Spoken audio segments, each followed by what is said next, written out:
Halliwax here, back in the shed. If it's your first time here, could you do me a great favor and hit that subscribe button? It really goes a long way in supporting the channel. If you want to take your support further, I now have a Patreon. Over there we've developed a quiet little community where we talk about props. For just $5 a month, you gain access to my video library, where I share tips and tricks, tutorial videos, and once a week I do a live stream, which includes Q&A and one-on-one coaching. I wicked appreciate your consideration in joining my community. Now let's get on with this video. So what we have with us today is Anakin Starkiller's Salt Shaker. This comes to you like this and requires very little assembly. And when I say very little assembly, I mean a wicked little amount of assembly. Basically, we got to install 4 LEDs and an O-ring. Not a very big deal. In all honesty, your biggest trouble is determining what version you're going to do. That is, unless you bought 2. If you bought 2 of them, you could build both versions. So I'm sticking with the Revenge of the Sith Salt Shaker version. It's my favorite version. To me, it's the rarest version. So going with the Salt Shaker version, you use your copper button and these higher bezels. These are the chrome steel bezels with the black inserts. Okay, so those are going to be for the Salt Shaker in Revenge of the Sith. So today we're going to install our LEDs and make sure they're sitting at the right height. I had to go over the reference material with Starkiller. So you can actually find a link in the description where I will have a thread on the RPF where we go over the bezels. Disassembly of this is wicked easy. You just loosen the emitter. I'm actually going to take the whole thing off. And this frees up all the greeblies. There's a lot of threaded parts here, so it can be a little tricky putting it together. Your best bet is to thread in one thing at a time and leave it a little loose and then tighten it all at the end when everything's locked in. You have to be very cautious that you don't cross thread anything. The button, I'm going to unscrew like this. You're going to hear the piece fall out. Be very careful. There's like this little piece on the end. There it is right here. You do not want to lose that. And now the threaded spacers in there, you can use your glove and spin it. If you don't have a glove and you can't do it with your finger, if your finger's too oily, you can take a Q-tip, jam that sucker in there, and unspin it like that. Okay? I'm actually going to keep that on there. Actually, I'm just going to go like this and put it back on the copper. That way I can lock this on here and don't have to worry about losing it. And once you drop something in the shed, it's gone forever.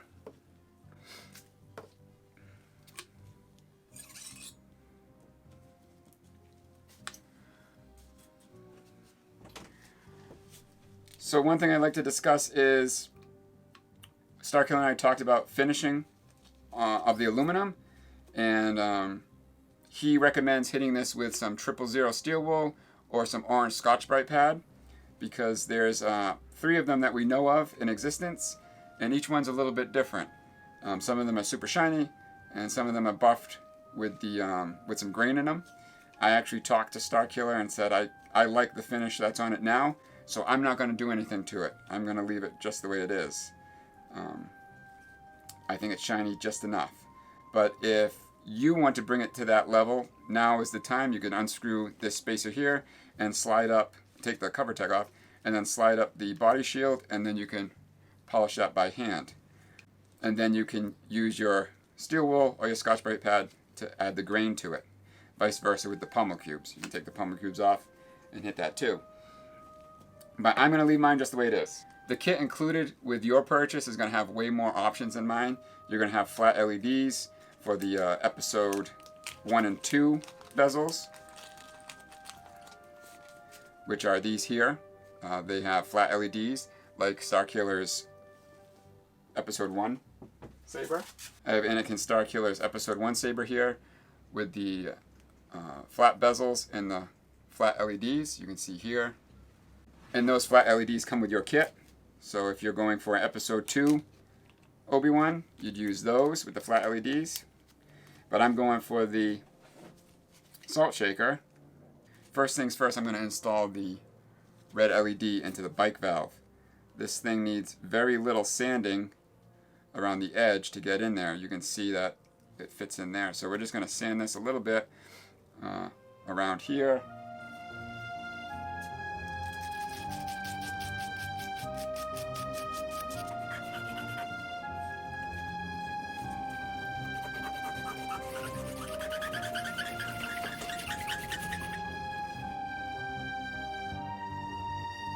Wicked close to going.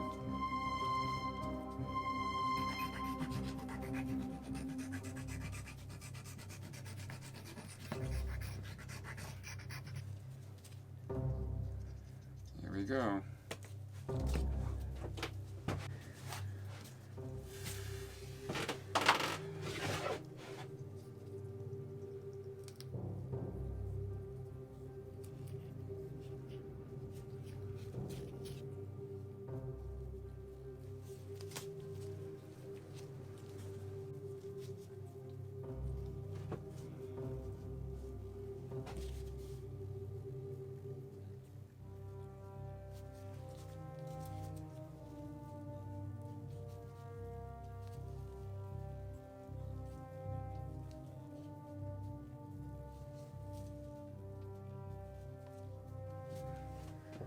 The red LED is done.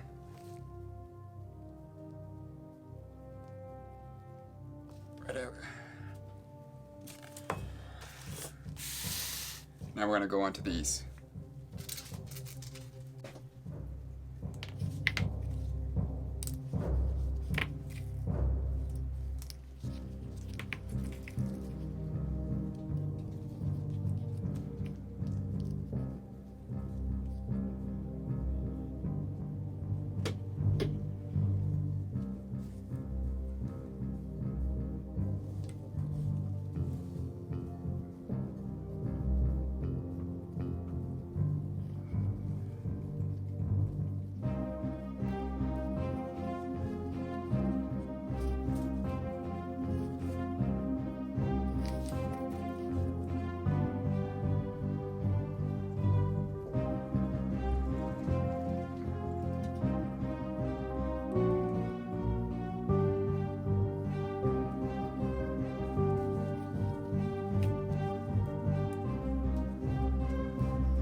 That's perfect.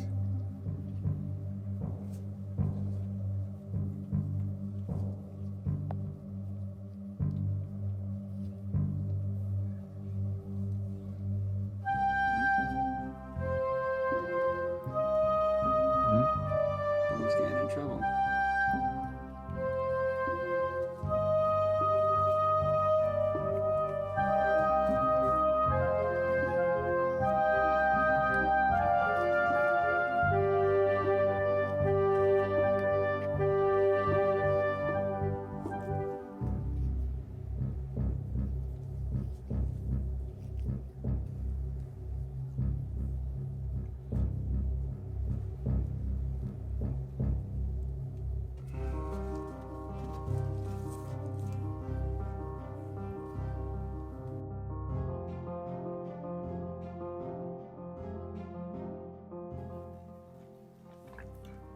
Now we're just letting glue dry.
But I always start when I assemble the top, putting the bike valve in, and I don't tighten it down all the way.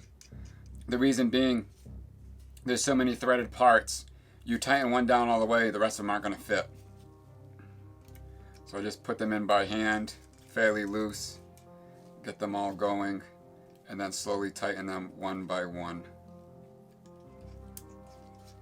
Very, very gingerly putting them in because you don't want to cross thread anything.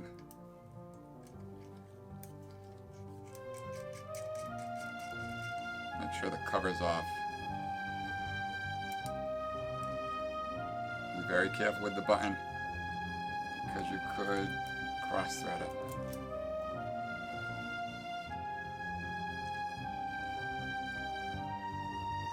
There we go. Now I'll tighten them all down again, starting with the button, bike valve, and my bezels.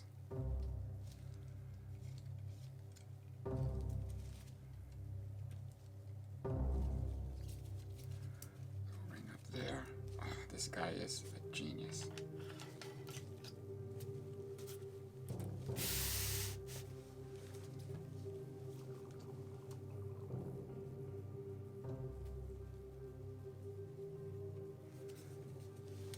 The pommel, I talked to Starkiller about orientation, and again, like he said, it's all over the place, but the way that I like to keep orientation is I take one pommel cube, this one here, and I'm going to line it up with this notch here.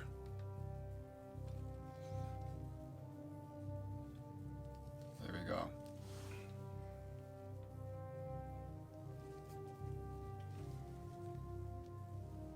There we go.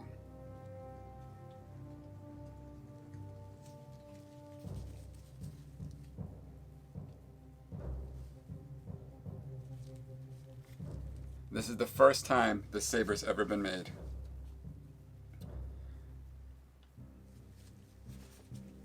Starkiller and I went over this the other night on a Zoom call. There's a link in the description below. And there's one thing that we didn't go over in that video. So we know there were at least 3 metal heroes made. And ironically, only one of them today still has the O-ring in the top. So I ended up going to my hardware store and trying to hunt down an accurate O-ring, which I did. This O-ring is a 37 O-ring with a 1 7/8 OD, an 1 11/16 ID, and a 3/32 height.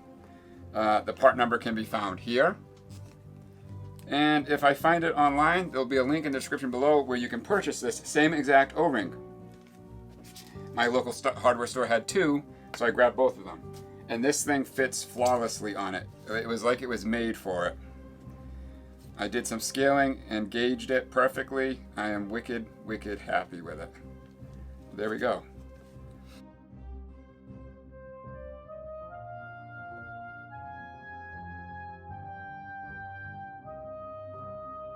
There's only one that I know of that has the O-ring in it. And the other 2 must have fallen off or broken. They were known for breaking. So I decided to throw the O-ring on mine. It's a beautiful, beautiful hilt. This is exclusive only to @starsn.com. You're not going to find this saber anywhere else. This is the first time in history that anybody's ever done it. And the only place you're going to be able to get it is @starsn.com. This Black Friday. And before I sign off, I just want to give a special thank you to Anakin Starkiller for sponsoring this video. None of this here would have happened if it wasn't for him. And I mean none of this. With all that said, I want to thank you all for watching. Keep an eye out for the next video. And most importantly, be kind to one another. This is Halliwax, out.